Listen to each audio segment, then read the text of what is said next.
Bonjour et bienvenue sur ma chaîne. Aujourd'hui je vais vous présenter un couteau de la marque Ka-Bar, le BK41. Alors le BK41 donc arrive comme beaucoup de couteaux de cette marque dans une boîte à peu près similaire à chaque fois. Le BK41, pour ceux qui connaissent le BK40, c'est vraiment un couteau identique au BK40 mais en plus petit. Donc le BK40, voilà. BK40, donc c'est exactement le même modèle, mais vraiment en taille beaucoup plus réduite. Le BK40 est un gros couteau, moi que j'aime beaucoup, qui est très très bien pour aller faire des balades en forêt, qui est vraiment un gros couteau, une valeur sûre, un truc qui coupe bien, qui coûte une 60aine d'euros. Voilà, donc vous n'avez pas peur de perdre ou de vous faire confisquer et qui est plutôt un couteau solide, qui peut quand même rendre pas mal de service quand on fait une petite balade dans les bois. Donc vraiment un couteau que j'aime beaucoup. Et j'adore la forme de la lame et je trouve qu'on l'a très bien en main. Malgré que le manche glisse un petit peu. Donc c'est pour ça que j'ai pris le 41. C'est que j'aimais beaucoup le grand. Donc j'ai été tout de suite intéressé quand j'ai vu qu'ils avaient sorti ce modèle, qui est sorti il n'y a pas longtemps. Alors il est sorti d'une seule couleur pour l'instant, dans ce marron taupe, un peu marron clair. Ce qui est dommage d'ailleurs, c'est que le 40 et le 41 soient sortis vraiment dans une teinte et qu'il n'est pas décliné en plusieurs couleurs ou même dans des matériaux différents comme du micarta ou d'autres types d'acier pour les lames d'ailleurs aussi. Donc ce couteau en fait c'est un couteau type liner lock. Voilà, qu'on a très très bien en main, plutôt un type 3 doigts.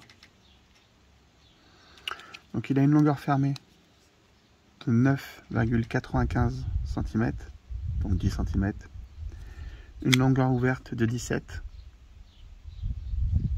Une lame de 7,2 cm. Une épaisseur de lame de 2,7 mm.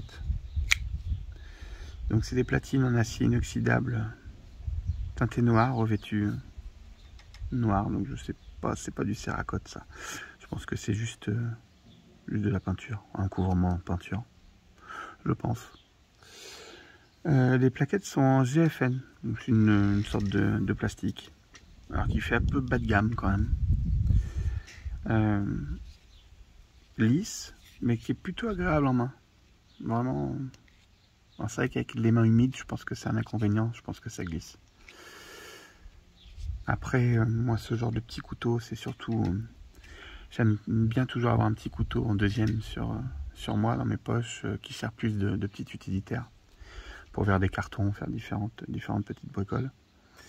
Donc c'est vrai que c'est des couteaux parfaits pour ça. Vous n'avez pas peur de perdre, ni d'éventuellement d'abîmer, ou de vous faire saisir. Clip réversible, donc 4 positions, comme pour le BK40. Avec un poids de 74 grammes, donc c'est vraiment un couteau très léger. Vous voyez, lame parfaitement centrée. Le couteau est bien fini, hein. Quelque chose de propre, quoi. Acier D2. En D2, on en voit de moins en moins, même les Chinois partent plus sur du 14C28 maintenant. Mais quand la trempe est bien faite, le D2 est un très bon acier. Il y a pas de, ça reste un bon acier entrée de gamme qui s'aiguise bien et qui garde plutôt sur un tranchant quand même assez longtemps.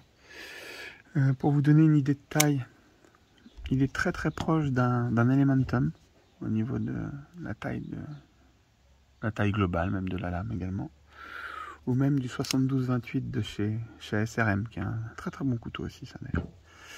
Au passage, vous voyez qu'il est vraiment très très très proche, vraiment dans la même catégorie de couteaux, quoi. C'est un couteau que j'ai payé 59,95 sur la coutellerie Tourangelle, que j'ai vu également qui était disponible chez thebestknife.fr, également dans la même tranche de prix, je crois. Et avec le port gratuit, par contre, c'est The Best Knife. Et je crois Knife and Tools, il me semble l'avoir vu. Moi je l'avais pris, c'est la coutellerie Tourangelle parce que c'est les premiers à l'avoir eu. Il n'était pas dispo encore chez les autres.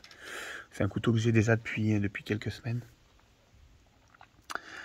Voilà, donc si vous cherchez un petit couteau un peu passe-partout, plutôt de bonne qualité et un prix quand même assez réduit pour la qualité de finition. C'est plutôt un couteau intéressant. Voilà, ben je vous remercie de m'avoir regardé. Je vous souhaite une bonne fin de journée. Surtout prenez soin de vous et des vôtres. À très bientôt.